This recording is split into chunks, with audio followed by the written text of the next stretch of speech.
The views and opinions expressed on this show are those of its hosts and owners and in no way represent the views of the people, institutions, or organizations that Scenic City Sports is involved with in a professional or personal capacity. Thanks for watching and enjoy the show.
From high atop Sunset Ridge, beautiful downtown Las Vegas. It's Scenic City Sports tonight on a special night, not one that we really planned. We were going to do this show Sunday night, and then we had some personal stuff we needed to take care of, and then we were going to do it Monday night. Rusty had something he had to do, so we decided... Y'all are the two busiest people I've ever seen. Sorry, I ain't gonna say that ain't the case. Yeah, y'all are busy all the time. So we decided, hey, let's just do it Tuesday. And about, what was it, 2 o'clock this afternoon? Rusty texted me, and it had just hit me about an hour early before he texted me. Today, 4 years ago, we lost Stump Martin. I just texted him. I said, how eerie is it that we elected to do a show today, and it just so happens that it falls up because we've not had this happen yet. I don't think it's eerie. I think not eerie. I think was doing something. I was going to say. I mean, I think there was something involved there. I think the big man might have been. And I caught this early somehow this morning, mid morning. I think where Deb had posted some things, so that made me realize that, and I knew it was coming up. We talked about it about a week or so ago, so yeah. I knew it was rounding home and headed for third. Well, it was about 1 o'clock, 1:30 when I realized, it's May 10th. I was like, wait a minute, it's May 10th, and I'm like, and we're doing a show. Yeah. So as you can see, I broke out the. Oh yeah. I noticed it when I saw you come in, and I was like, man, I wish I'd have thought about that. I'd have got mine out too. I still have mine. I think it's still there. If you go back on the old Stump on Sports Facebook page, I'm looking at the monitor up here. If you're wondering why I'm looking, I'm thinking that's the camera. It's not. It's right here. Sorry. If you go back on the old Stump on Sports Facebook page and scroll down a little ways, you'll actually find that show that we did. It was like May 15th, 16th, somewhere around there. Might have been a little bit after that, 2018. Yeah. Had who all we have on that night? Greg Payne, Payne, Steve Hurd, Milton Broom. We had Lowry. Brent Lowry, Steve Lewis, the voice of the Lakeview Warriors. All three of us. Red Zone Ron, Deb, Misty. Just about everybody that had.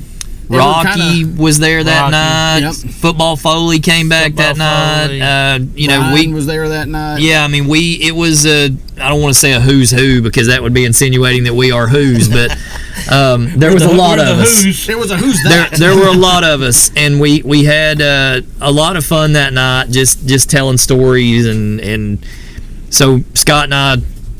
Rob, all three today talked about it, and we were like, you know what? Let's just open the show and talk a little bit. And we all miss him. I mean, everybody misses him in different ways, and I can't imagine what it's like for Deb to have had him with her for every 24 hours a day, 7 days a week, every day, and well, And I think y'all all saw that this week that Randy Smith wrote a nice little article, and I enjoyed reading Randy's stuff. We all thought a whole lot. We all thought about a lot of folks that were in the main TV stations and radio stations of sports, because that's what we're involved in. And what a great voice Randy had. Oh yeah, he had a tremendous voice, but he was tight with Stump, and it was a good, nice little article. I enjoyed reading it. So that was kind of preluding. I knew that we were fixing to venture into this week, and I had a conversation with a policyholder today, actually, that knew Stump and Deb, a few years older than Stump, but her somebody in her family grew up next to the whole clan down there in your neighborhood, so she knew them all, and she broke into some Stump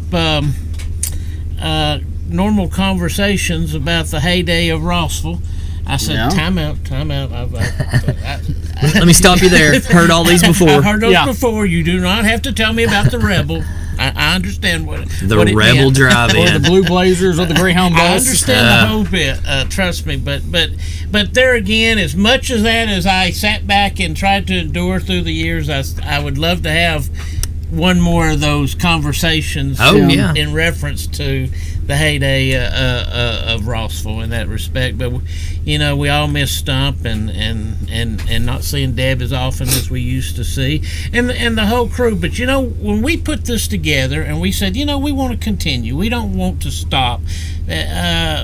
We just thought we would do it somewhat differently than we did in the day, but but still at the bottom of the show, we still like to kind of still portray ourselves, Scott, of what we were all doing with him. And we always will. That's just what we want to do the most of. Yeah. I mean, his name is not on this show, but he is definitely the driving force behind this show and this, whatever you call it, company, digital media company that we've put together. We just don't have to be meeting with each other at 11 o'clock at night anymore. The hours are a little bit better. It's crazy. I thought about it. The pay. Oh, well, yeah. I mean, it's about the same. You think about it, though, it with the things that we used to do, what we could have done then with the technology that we have now. Oh, yeah. When we had at one time when we had a staff of 11, 12 people that were willing to go and do at any given time, and all of them knew football and sports well anyways.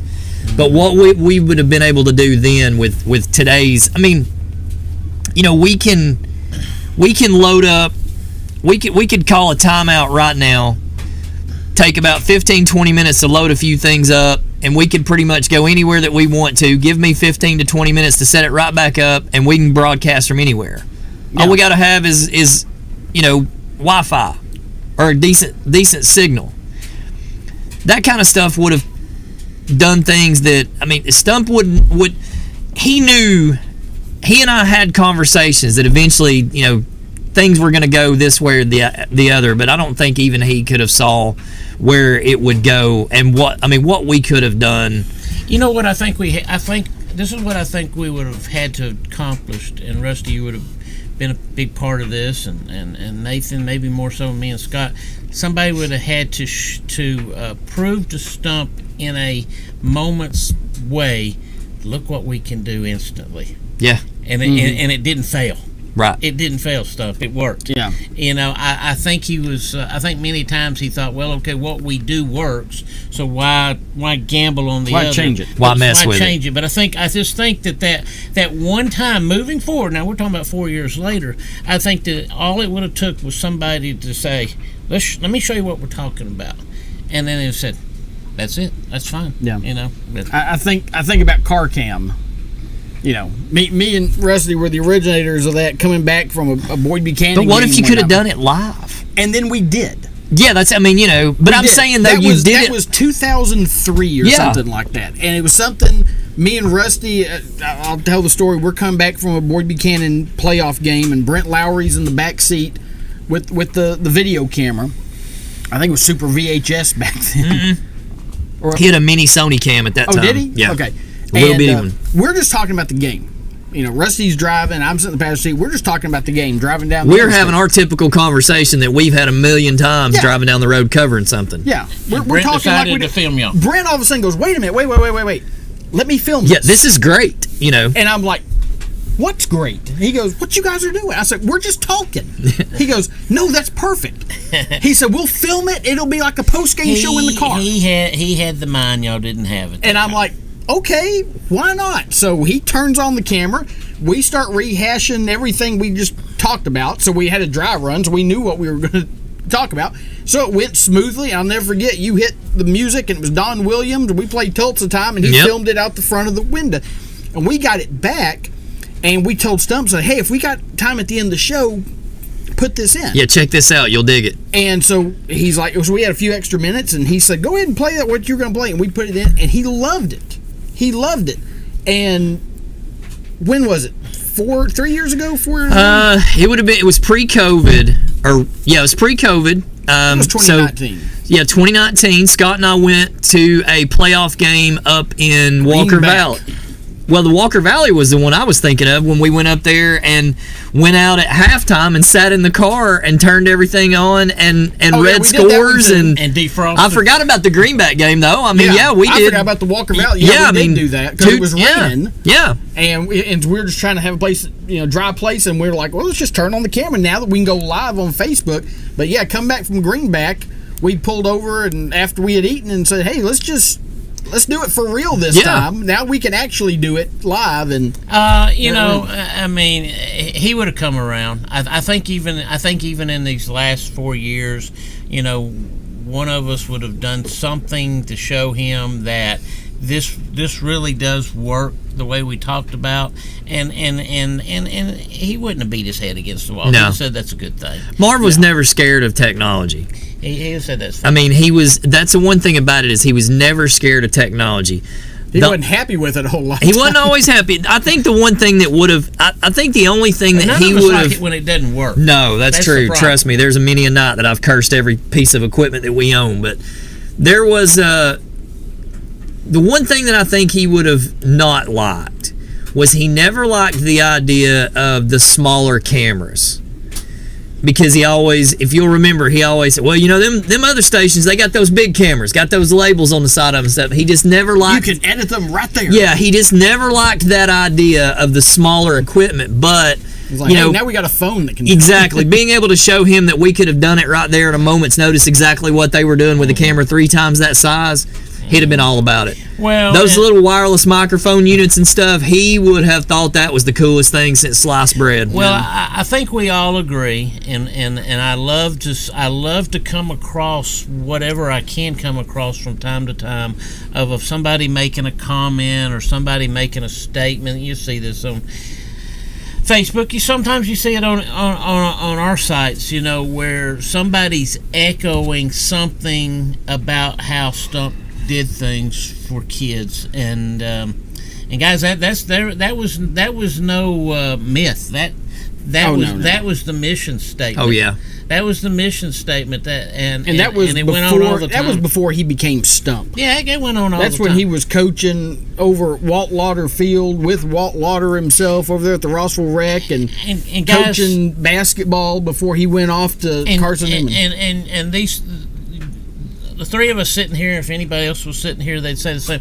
When all those all-star games was put together, that was not about getting rich. No. That was not about making a bunch of money that week or a week and a half. That was truly about displaying the seniors as often as they could for one last ride. Yep. Yeah. That's what it was and about. there were years and stuff that I don't know how we got those games put together. And he worked his tail off.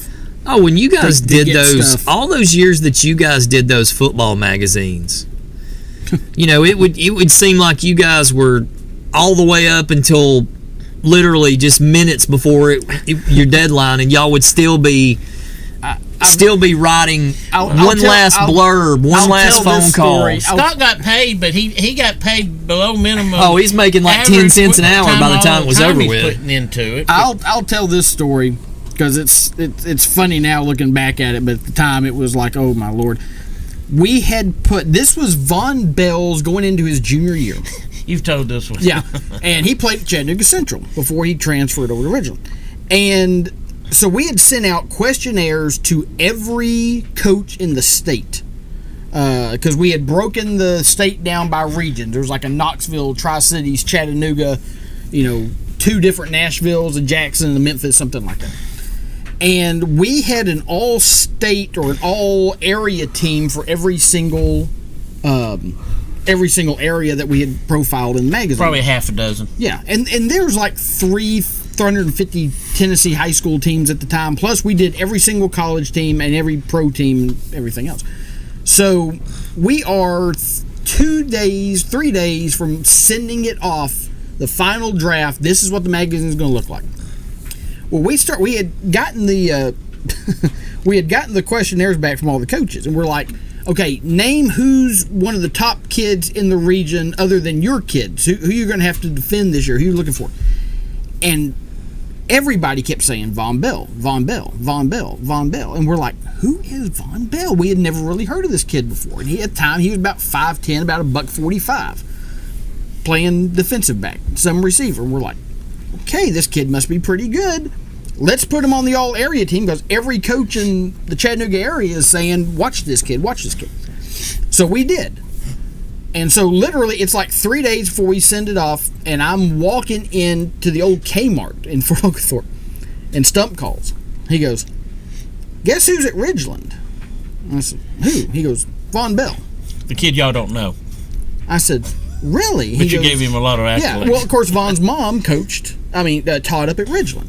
Said he's transferred over there. And I was like, well, that's pretty cool. And then I stopped. I'm like, how much of the magazine are we going to have to rewrite? He goes, probably about at least a third. And I'm like, when's it due? And he's like, Monday.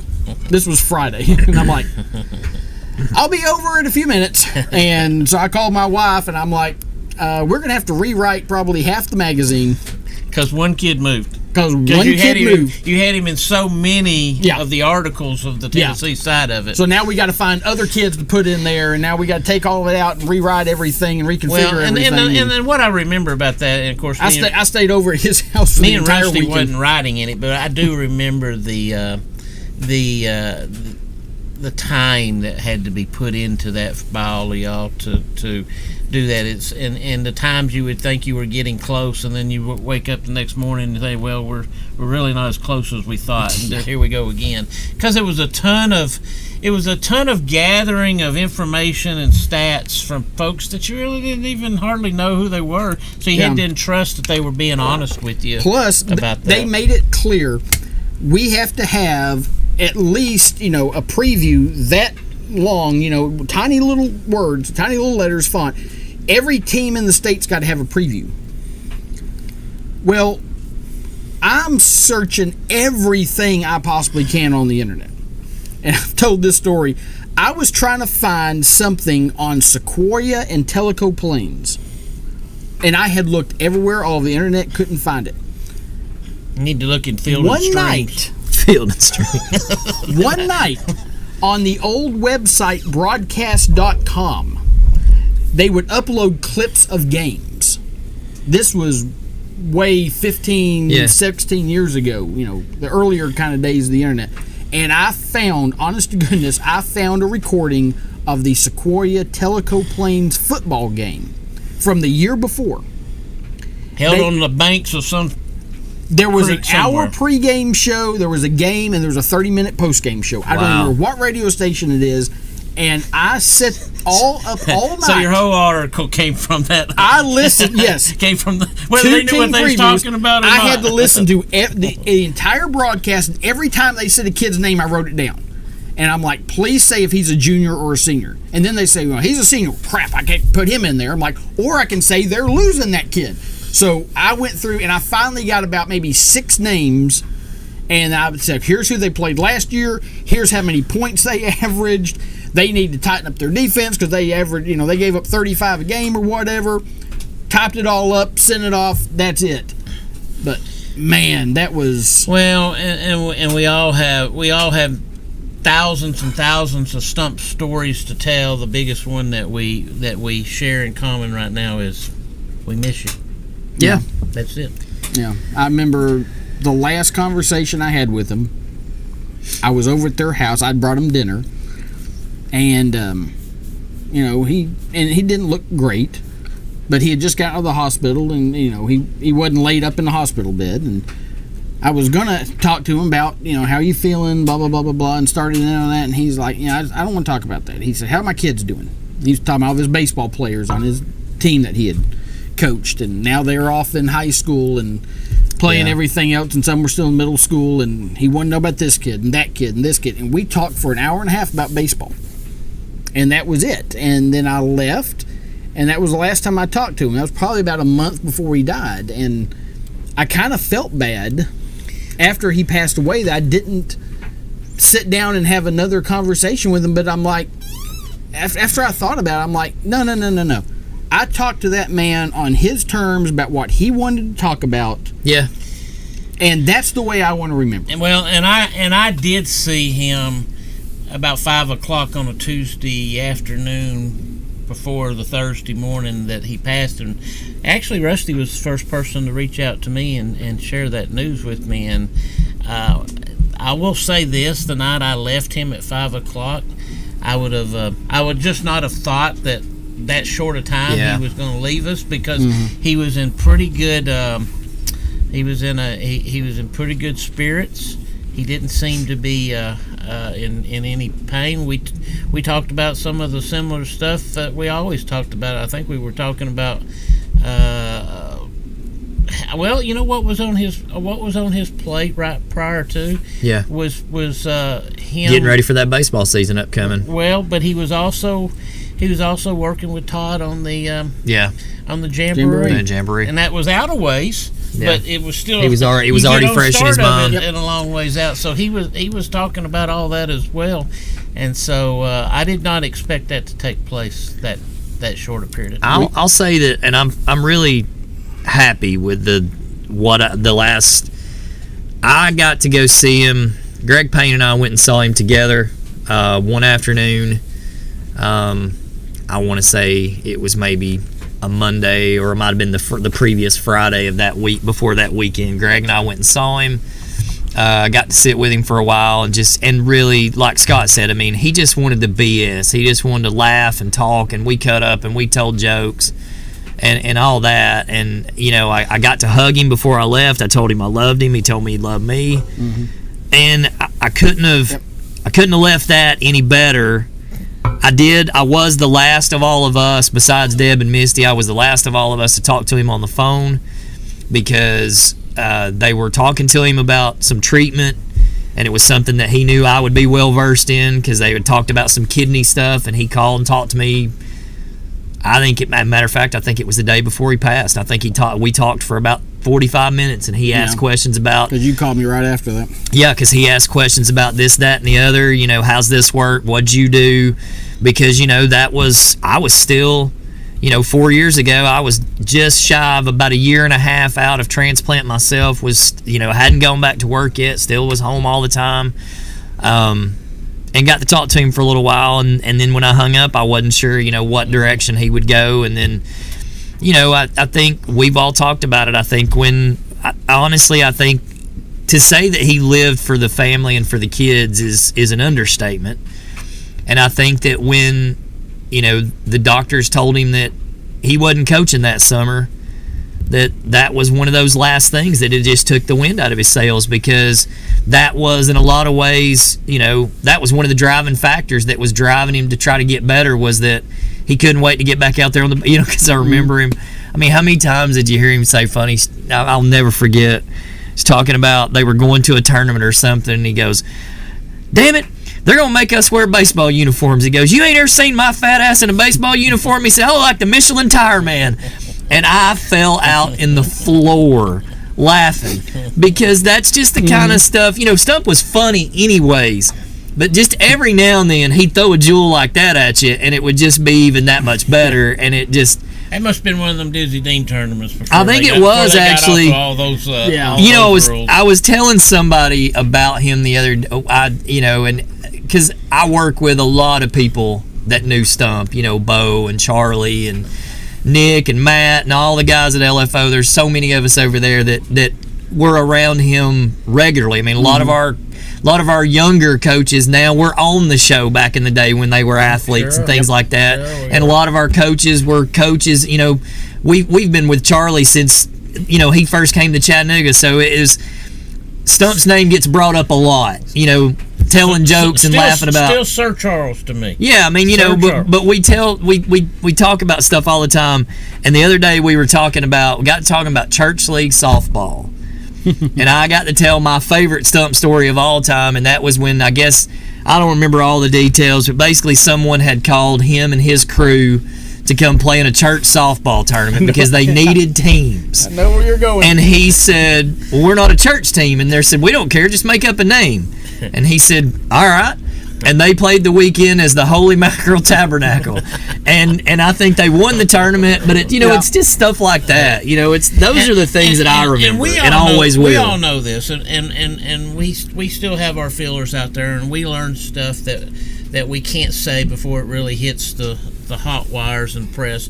But I'm telling you, there was very little that wasn't known by Stump prior to any paper finding out. Yeah, days and days beforehand. Making a statement. Yep. He would know about it in advance. And we probably don't have those quite those connections, but we don't try that hard as well either. No. I mean, that's not really our concern in that respect. We the one thing that Stump always talked about us with, well, now we can't say that yet until but, because the one thing that we don't do, and there was a situation not too far back that thought we did, we don't make statements that we don't have clarification of. Yeah. We don't just blurt stuff out just to be And blurted. you probably remember the story. He talked about how when he got hired on at the Times or the Free Press. He was merged. he was the Times. He was the Times. Yeah.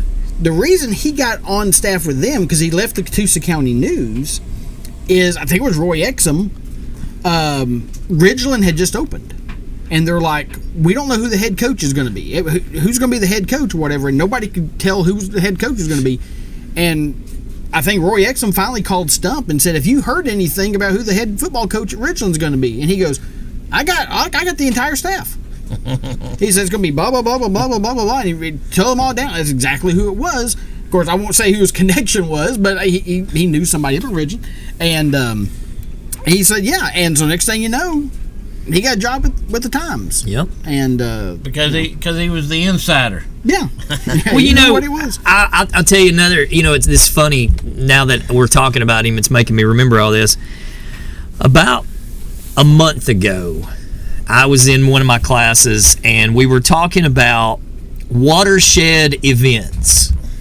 That every generation has 3 or 4 things that they'll always remember. Things like the Kennedy assassination, stuff like that. There's those moments that we'll those of us of a certain age, for like Scott and I and Rob, you too. I mean, we remember stuff like the space shuttle, the first space shuttle disaster. We remember 9/11, the Oklahoma City bombing. There's all these things.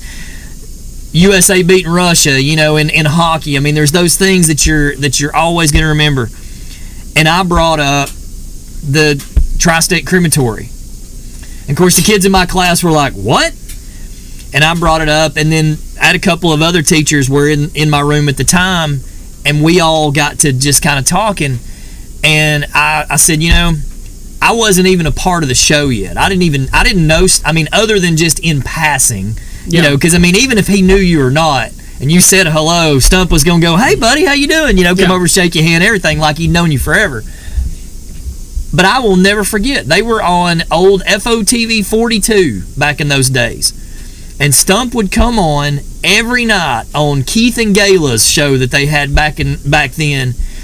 Because what had happened was Chrissy and I had flown home that month from the PGA show. Got home from the PGA show, and that's when all that went down. Yeah. And it wasn't...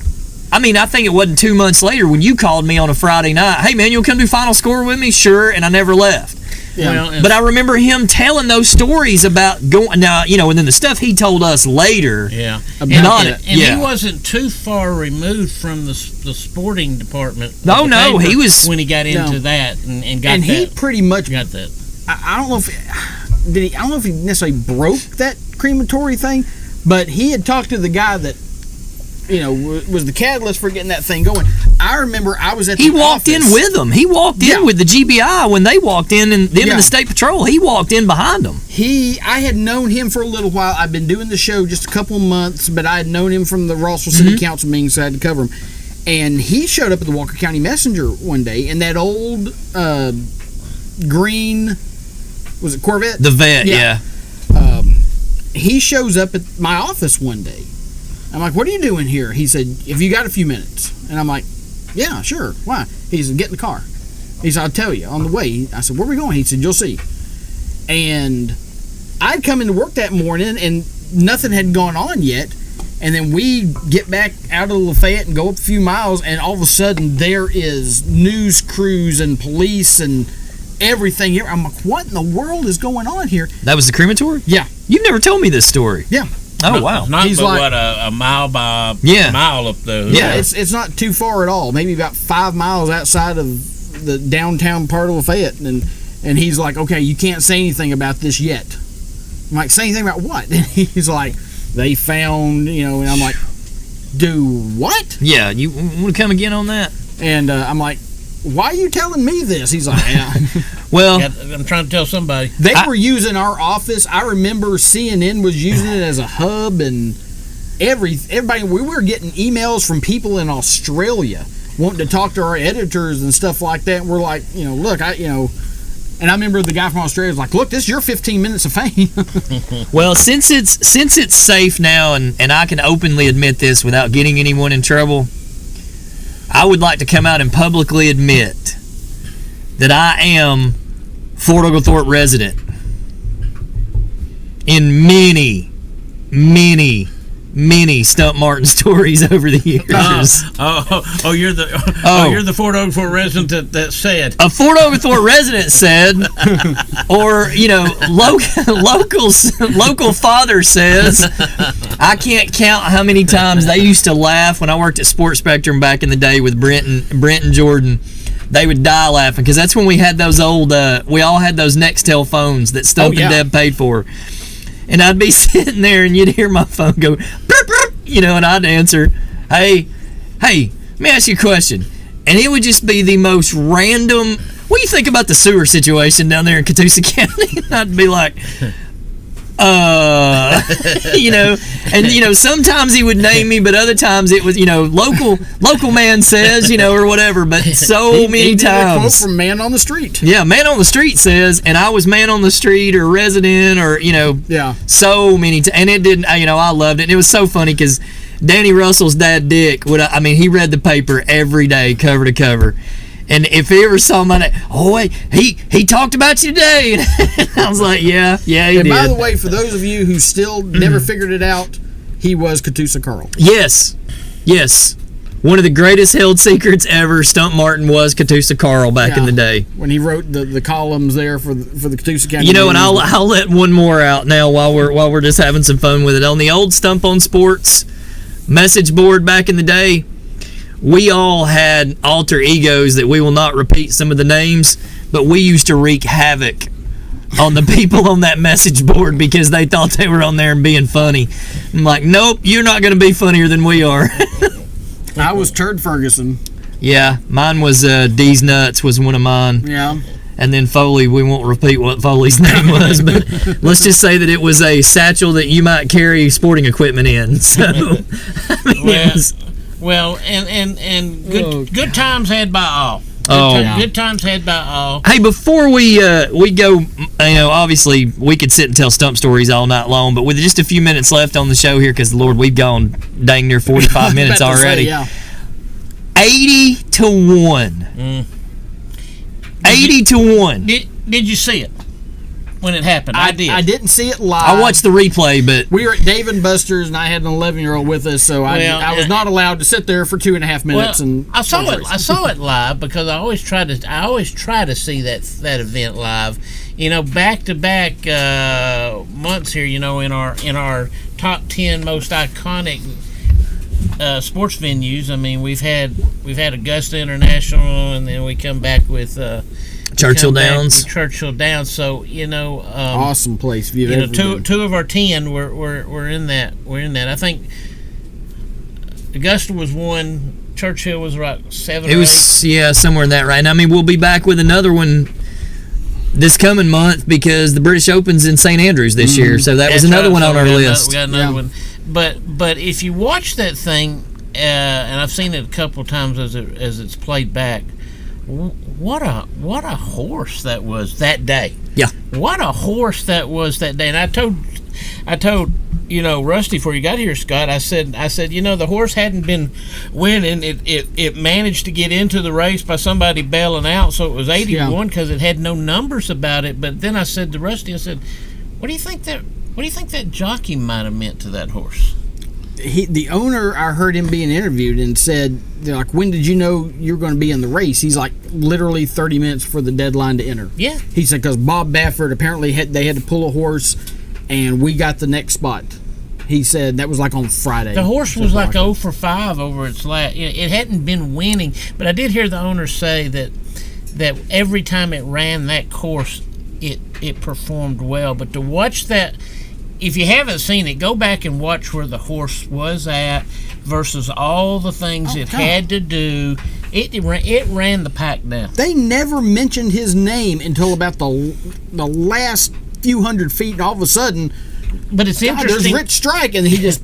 But it's interesting to see what he was doing at the back of that pack, how he was maneuvering through the entire field and running by horses. It reminds me, if you've ever seen the clip it was track and field. I want to say it was the '72 Olympics. There was a runner from the United States. I can't remember his name, but he apparently had stumbled or something like that early in the race, and he was way, way, way behind. I think they're running the 800, and he got to like the last quarter lap or whatever, and just like somebody shot him out of a cannon, and he passed everybody on the course and ended up winning the gold medal. Well, and if we don't know this, but as much as that horse gained and as strong as it looked at the end, had there been another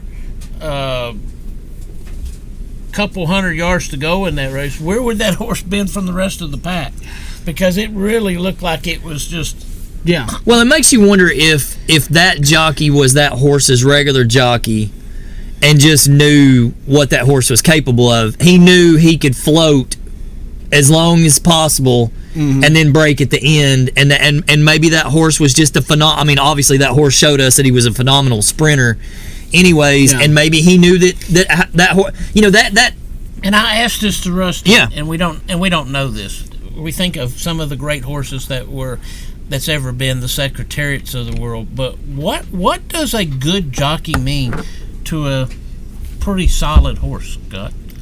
Does it mean everything, really? I mean, absolutely. Or does a bad jockey ride a tremendous horse and they win anyway? I guess you could. I'm going to say, and this may not be a perfect fair comparison, but they're kind of like a caddy.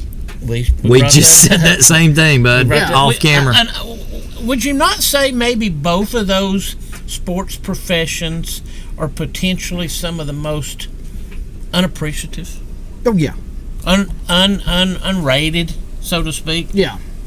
If you got a really good caddy, he can sometimes make a golfer better because of what he tells them to do or whatever. And same way with the jockey. I mean, the horse. I mean, he can get as much out of that horse as he. Another one needs. might be what the head crewman of crew chief of a racehorse. Absolutely, of a race car. A crew chief on a race car. That might be the. If you got a guy that is a micro, I don't want to say a micromanager, but you got a guy that is so detail oriented that he understands every aspect of that race car, and the modern race chief does. Absolutely. I mean, you look at going back to talking about like the caddies. You're talking about literally a game of inches. If you can, those guys are so good. Like I've been here lately, I've gotten back into watching some of the playing lessons and things like that, but I don't watch everybody. I watch some of Tigers and some of the other ones, and it's funny to watch those guys talk about Tiger standing out in the middle of the fairway with no caddy, and he goes, yeah, I've got 88 yards right here. He said, I'm going to hit this ball about 85 and let it roll up, and it'll do exactly what he says. And you're thinking, all right, because he's messing around trying to do a playing lesson. If he's got Steve Williams, his former caddy, standing there beside him, and Steve goes, you got 88 to the pin, I think you just ought to throw it right beside it.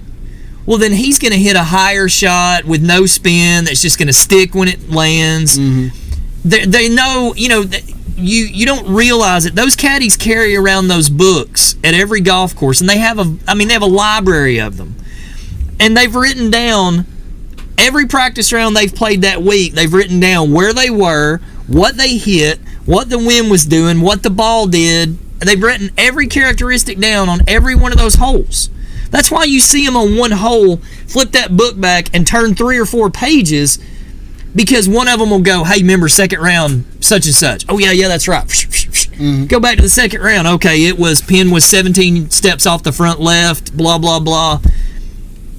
Inches. Yeah.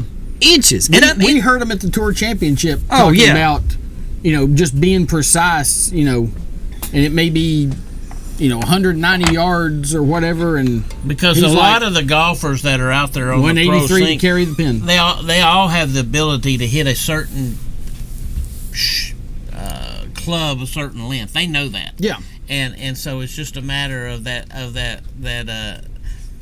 caddy understanding that same thing for him, because just hitting one club too much, Oh yeah. turns it into par into bogey, or birdie into par. Where do we stand on our presidential football team? Well, I've got. I will tell you what a lot of the consensus is. I have gone to many experts. I don't have all their teams on paper, but I have gone to many experts, and I can tell you what the most consistent positions are that I have had. Everybody is down with William Howard Taft as the nose man on a 3-4 defense. That's a consensus. Yep. Linebackers of guys like Ulysses S. Grant, Teddy Roosevelt, Andrew Jackson are just a few of the names I've heard, because you want those badass screw-loose kind of guys. That's pretty consensus. Barack Obama's a cornerback. That's pretty consensus. GHW and GW as strong safeties. A lot of those are consistent. And I guess what you and I did, a lot of your big dudes just down there as your offensive linemen, guys like Trump and guys like Gerald Ford, who was an All-American at Michigan. It's automatic. That one's automatic. Yeah. The only place that Clinton weighed like 230. Clinton's a big dude. He can't be on nobody's football team. The only places that we really have and nobody's really argued, the only disagreements that I've seen in any of it is you were more of an Abraham Lincoln as the quarterback kind of guy, where the rest of us have been Abe Lincoln as a tight end just because of his brute strength and being down on the line. Okay, well then who was quarterback? Our consent that the LFO high school consensus amongst the entire history department is George Washington as quarterback. Y'all bunch of Catoosa Carls over there. Because Washington, all the experts, when you watch a lot of the videos and stuff about him, all the documentarians, all the guys like John Meacham and Michael Beschloss, which are the preeminent, presidential historians, they say... That's something you never heard on Stump on Sports. Exactly. But they say that if he lived in modern times, that he would have been a professional athlete because of his height and build. George Washington. Yes, he was about 6'2", 6'3", weighed around 220-ish, floated up and down. Now, the thing I saw say he weighed 175. No, Washington was big dude. Up and down the Delaware, right? Yeah. Okay, well, if that's the case, then I could see that. Yeah, he was 6 foot plus, right around 200. You'll see estimates of him being well over 2, or a little over 2 and a little under 2. Okay, so have we come up with... Because I had him and Jefferson as my wideouts, and I was putting Lyndon Johnson at tight end because he's about 6'3" and a half. Who's that athlete that we're trying to get the ball to? Reagan. Oh yeah, I mean 5'10", 200.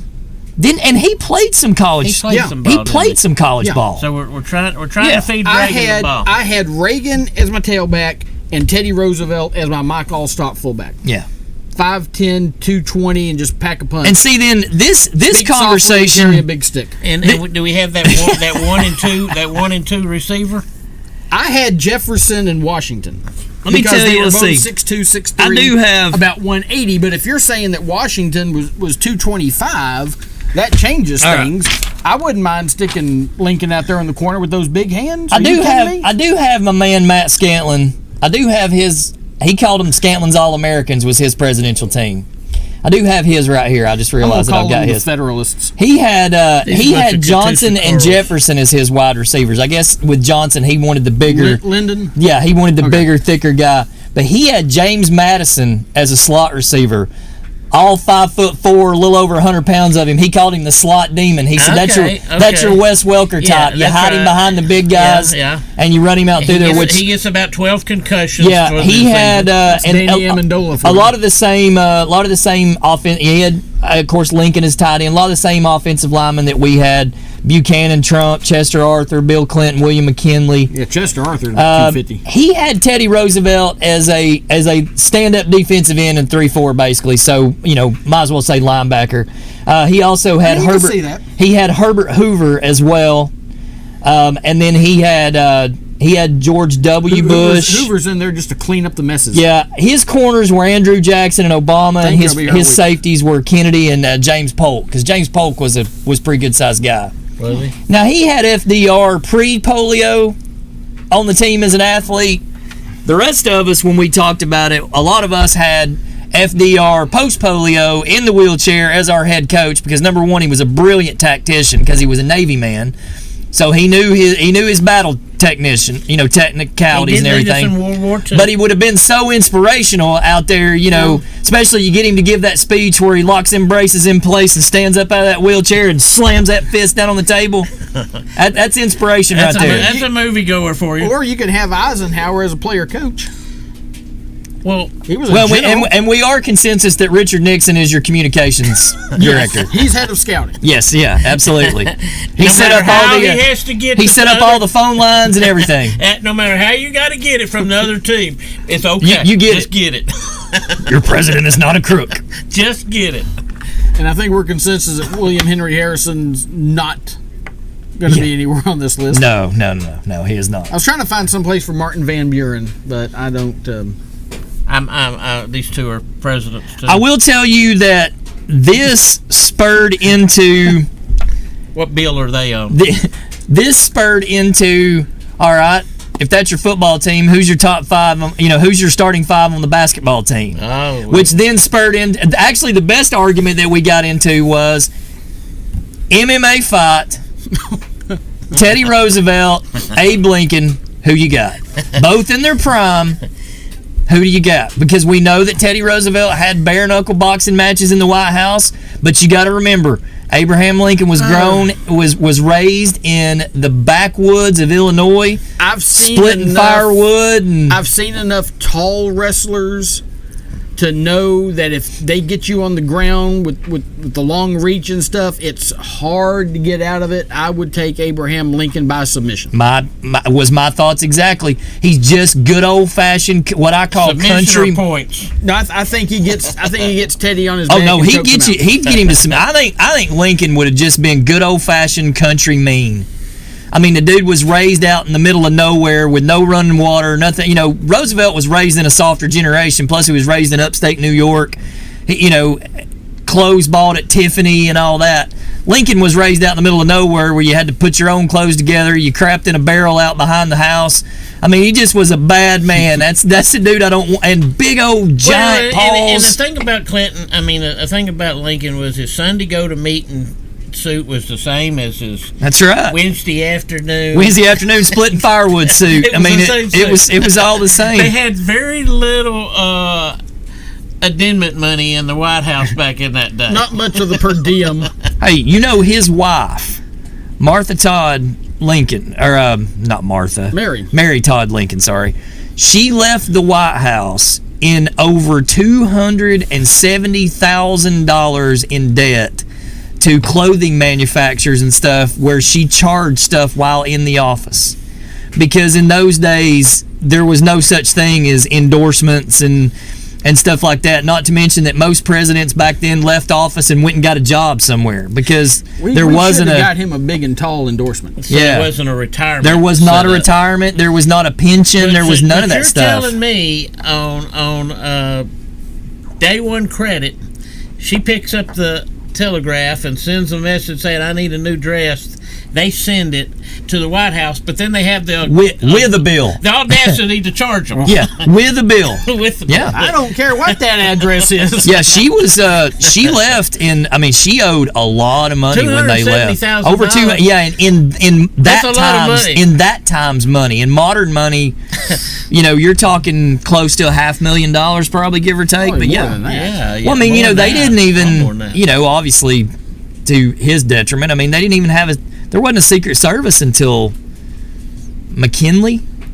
It was officially instated after McKinley was assassinated. The Secret Service finally kind of commissioned into what they became. They even up to that point. I thought Will Smith and them protected Grant. Well, there was a Secret Service at one time, but their whole job was to find counterfeit money. That was it. Yep, that was what their job was. For the president, go find some. And then later, they started watching out for the president, and after McKinley was shot, that became their sole purpose, was to be the guys this is happening a little too much. Oh yeah. Maybe we should, get somebody to watch him. Speaking of money, real quickly, $375 million over 10 years, and you don't even know if he can do the job.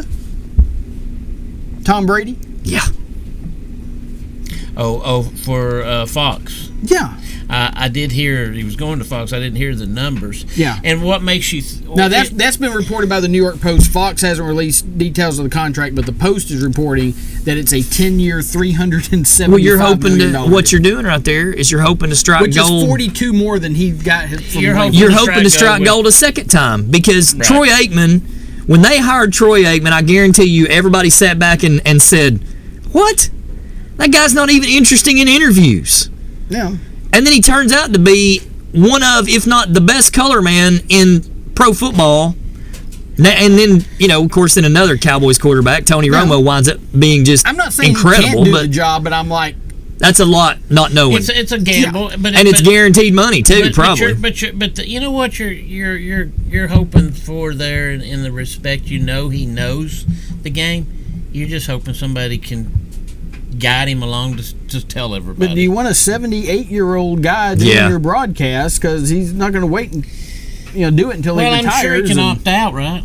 He's going to keep playing. You even until think he's about like it though. 90. For every and I know we can name a ton of them. I mean, for every Troy Aikman, Chris Collinsworth, there is a Eric Dickerson, Emmitt Smith, Jason Witten, Booger McFarland. There's just, for every great former athlete, and ones that you look at sometimes, like Daryl Johnston, for instance, there's a guy right there that if you saw him do interviews during his career, you would have never thought that dude would be as articulate on the mic as he is, and Daryl Johnston's great. Mm-hmm. I mean, but for every one of those guys, there's 100 that were awful. And I'm gonna flip over to the baseball side of it from the standpoint of I really think that when A-Rod left baseball, the game, some people had bad taste in their mouth. I think he got involved in this to change the opinion of what people thought about him. And he's very good at he's that. definitely rehabbed his image by doing. Game, and he tells you. Yeah, about he it does. Too. Well, so does Poppy. Yeah, and I tell you one that was what was the old Dodgers pitcher back in Hershiser. Hershiser was really, when I enjoyed listening to him on Sunday night. Remember, I used to tell Stump this because he was a pitcher, but he was explaining what the hitter was thinking while he was out there. He could explain both sides. Very good. I don't know why they didn't keep him around any longer than they did. I'm sure ratings has a lot to say from it. If you listen to Cone right now, the third leg in that Sunday night, he's got to get better about talking about what he knows. He just kind of says a couple of words. He really knows the game, and I know he knows the game, but he didn't come across well yet. How good is John Smoltz? Very. I mean, he's just, Smoltz is one, and I'll tell you another one. I'll tell you a different sport, but I'll give you another one. Reggie Miller is great. Yeah, he is. I mean, Reggie can tell you. The funny thing about Reggie is he's not far enough removed from the game that he actually played against some of the guys that are still playing. So the younger people know who he is. Reggie tells great stories. I mean, if you ever listen to him on the Dan Patrick Show when he comes on there and tells the Jordan stories, and who's the one he always talks about? There was some guy that played for Milwaukee that he was terrified of. Alvin Robertson. Alvin was one of them, and then there was one more that he was there was one other one that he wouldn't even make eye contact with. He was just absolutely terrified of the guy. And my Reggie and it might not have been Milwaukee, but for some reason I'm thinking it was Milwaukee. I mean, Alvin Robertson, I've heard stories about him. Yeah, that was one of them. I'm trying to think of any more old Milwaukee Bucks. The only names that come to mind off the top of the head are Buck Williams and Jack. No, Sigmund. it wasn't. I'd have to think about it. But there was another one that he talked about that was just like he said nuts, but you just didn't mess with that guy. I was 21-ish, I think, flying back from Memphis to Chattanooga, and on stepped the Pacers, and it was Reggie Miller's rookie year. We actually ended up sitting next to each other. They were coming to Chattanooga to play the Hawks at the Roundhouse in an exhibition game. Oh wow! And so that's why they were coming to Chattanooga. And he was, you remember the year he was All-American. Oh yeah, UCLA. He said he goes I'm not starting right now, but it's he says I promise you by end of the year. He's telling me this. He says I'll be starting. He says I'm not starting tonight, but he says I'll be starting. And I always kept up with him, and sure enough, he didn't start the season starting, but he he started shortly after that and went on to be. He's in the top 50, is he not? Oh, absolutely. I think he's in the top 15. I think. I thought he was made that top 50, but he wasn't a star of that team. But he, of course, Dominique was still playing for the Hawks in that time. So that's my one Reggie Miller story. I know he wouldn't remember who he flew from Memphis to Chattanooga in his rookie year, but we sat next to each other. My wife was on a flight with Barkley one time, coming out of Phoenix, and she got on the plane and they walked past first class, and I think he was reading or something and kind of had his head down, and she's wearing her Auburn shirt because she's an Auburn fan, and all of a sudden she heard this voice, War Eagle. And she just, on instinct goes, War Eagle. And she said she kind of looked over and she's like, and walked to the back. And she's like, is that who I think it was? And probably, yeah, that's it. First or second most popular War Eagle? Is it him or Bo? Now I'd say him. Longevity wise, it's Charles, because there was a moment when among Auburn fans when it was Bo. It's still Bo. Well, because I mean that you go to an Auburn game now, and I've been down there several times. I think I saw him play. I know saw him play Georgia. I saw him play the year they won the national championship with Cam Newton. We went down there and saw him play UTC. I might have been the person wearing UTC gear at the game. Mm-hmm. There are more Bo Jackson jerseys than anything else. All right, so I would agree with what Rusty said. Longevity, it's Barkley, so but he would still be. Have you seen the documentary? Oh, the SEC one with when Bo, he tells Charles, those and stories. When he tells those stories about like shooting bows and arrows with his feet and hitting bullseye after bullseye. Yeah. You know what? And before we get off of here, I'm gonna throw something at you guys because I don't know if y'all have watched it or not, but I watched it because somebody at school had recommended it to me, and it's the SEC stories. Yeah. And if you got Hulu, you can add the ESPN Plus attachment that adds the entire ESPN film library within it.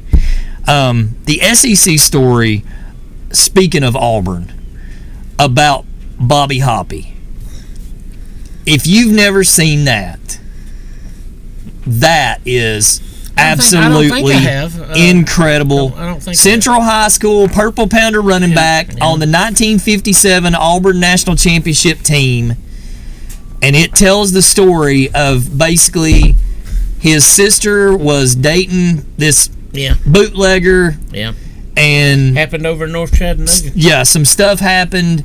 But that's one that you watch and you're just like, wow. I have a copy of the book before it was published. Oh, nice. So because Stump let me borrow it because he got them from whoever. Because I remember Stump talking about that back in the day. He gave me a copy of that, like I said, before it was published. He was like the next to last draft or whatever. I still have that at the house. Yeah. I don't think he did this, but I know he's written several books. Bobby Lee Cook. And he loves Central High School. The attorney. Bobby Lee Cook. Well, but the attorney that Charles, Jerry Summers. Jerry Summers. Yeah, Jerry Summers. Right, and did he have anything to do with that book? I don't think Jerry was involved at all. I have to look. I don't remember, though. Okay. Well, he has written some books, and he loved Central High School. Because he played on that state runner-up basketball team with Eddie Test. And there's several legends that's come out of the Central Pounders when they were down on Dodds Avenue. I guess still people probably think that Bobby Hoppe was the best running back that I didn't realize that Bobby Hoppe actually coached at LFO at one time. Mm-hmm. No, I didn't know that. I was like, okay, wow. I mean, I didn't know that. It wasn't very long, but yeah, he did. Yeah, and I mean, I brought it up talking about that, and you watch it and you make your own opinions. But I said, it's funny how the good Lord works. And this is the kind of thing that Stump would have always told people, and that is, regardless of where you stand on Bobby's innocence or guilt or anything in that situation, he spent the rest of his life trying to do right by the kids and the community, and he was very devoutly religious. And I feel like that could have been a situation where the Lord felt like that was the way he needed to use him. If maybe he was carrying around that guilt, but that guilt led him to do the work that he did throughout his entire life, then that was a life well lived. And that's one of the things that I took away from watching that. Was it was just like maybe he did do it, maybe he didn't do it, but if that's what pushed him to be the man that he was post college and everything, yeah.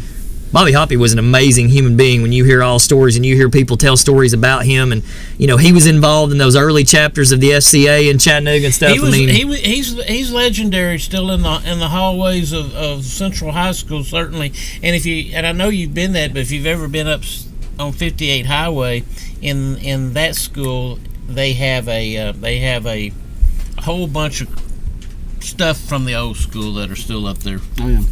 Well, we have rambled on enough for one night. It's 8:45, and I have things I got to do tomorrow, and I'll rest to do. Rob, of course, I don't. Nothing as busy as you two. No.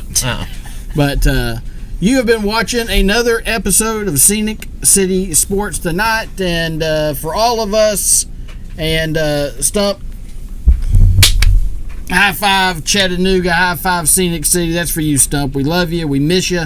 And you've been watching Scenic City Sports Tonight. We'll hopefully try to do this again for you next week sometime. We're hoping Sunday night. It may be Monday. We'll let you guys know as soon as we figure it out. And hopefully we'll get to a point where our schedules, we can actually kind of get on some kind of regular rotation when we do this. But just bear with us. But we appreciate the support.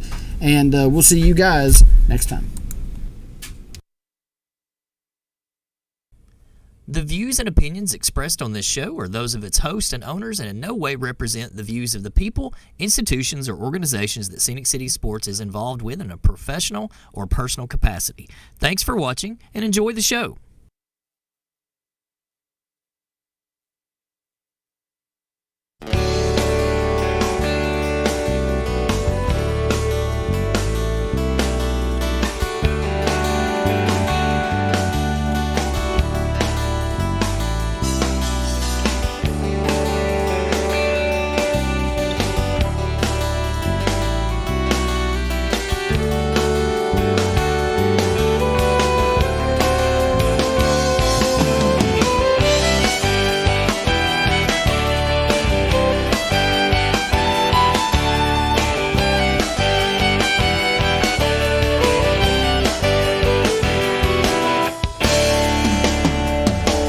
Well, the days are short and the nights are long. A room slowly fills with song. All I need is one reminder. Parkway, blue blinders. Well, I begged and cheated and I borrowed for my life upon the road. I'm still looking for some gold at the end of my rainbow. Yes, someday I will find her on a parkway, blue blinder. On a parkway, blue blinder. Someday I will find her. Yes, someday I will find her on a parkway, blue blinder. On a parkway, blue blinder. On a parkway.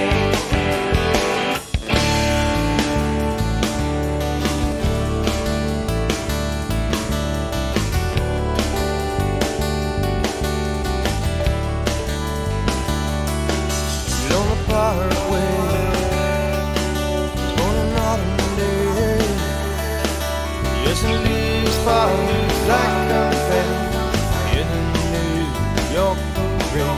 On the parkway, on an autumn day.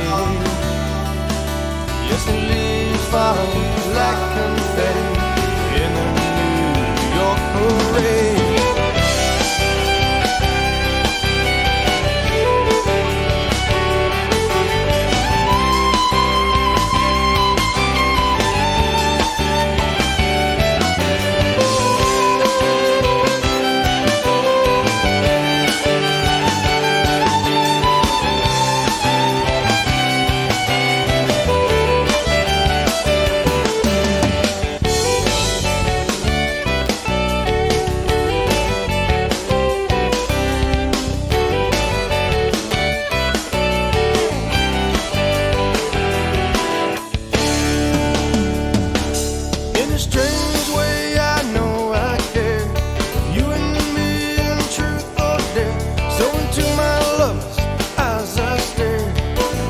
circles in a square. Yes, and someday